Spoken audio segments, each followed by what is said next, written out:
চলে এলাম এক ভাইয়ের কাছে, ইট কাটছে, দেখি ইট তৈরি করছে। পুরো প্রক্রিয়াটা দেখব।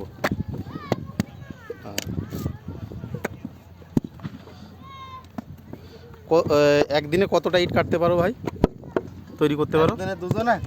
হ্যাঁ, না একজনেরই বলো। একদিনে আমরা 1200। 1200।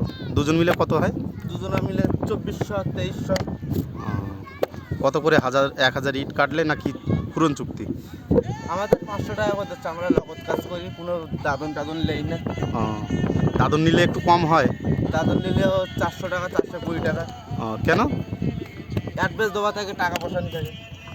এর জন্য ঠিকাদার টাকা কেটে নেয়? হ্যাঁ।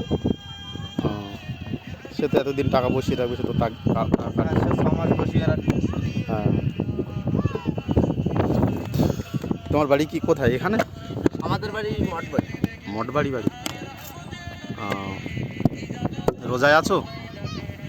না, রোজায় নেই, এত কষ্টের কাজ তো, রোজায় থাকা যাচ্ছে না। হ্যাঁ, অনেক কষ্ট, অনেক কষ্ট। কষ্টের কাজ, আর মাটির কাজ তো। হ্যাঁ হ্যাঁ, এই জন্য রোজায় থাকা যাচ্ছে। থাকবো 25টাতে। 25টার থেকে তো সবাই কম বেশি থাকে। হ্যাঁ, ইনশাল্লাহ।